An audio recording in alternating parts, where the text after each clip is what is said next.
তো সুপ্রিয় দর্শক মণ্ডলী, আমি রিপোর্টার মোহাম্মদ মোজাহারুল ইসলাম। ভিডিওটা কেউ ধাক্কা না মেরে ধৈর্য সহকারে দেখুন।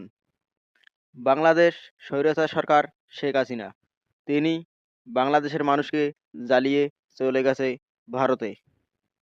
ভারতে গিয়ে তিনি মোদি সরকারের সঙ্গে সম্পর্ক করে মোদি সরকারকে বিয়ে করে নিছে।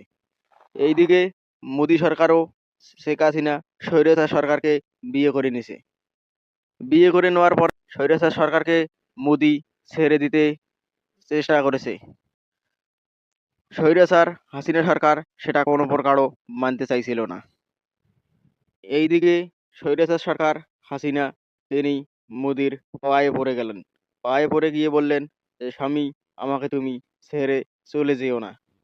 এইদিকে মোদি সরকার জানিয়ে দিয়েছে যে, তোকে আমি শুধুমাত্র কয়েকদিনের জন্য ইউজ করেছি। এইদিকে স্বৈরাচার হাসিনা সরকার বলতেছে যে, মোদি, আমি তোমাকে অনেক ভালোবাসি, তুমি আমার সঙ্গে এই কাজটি করতে পারো না। এইদিকে মোদি সরকার বলেছেন, তুই একটা বুড়ি মানুষ, তোর সঙ্গে আবার আমার কিসের প্রীতি?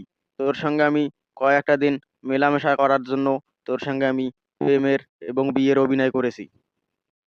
এই খবর শোনার পরে হাসিনা সরকার হতাশ হয়ে পড়লেন।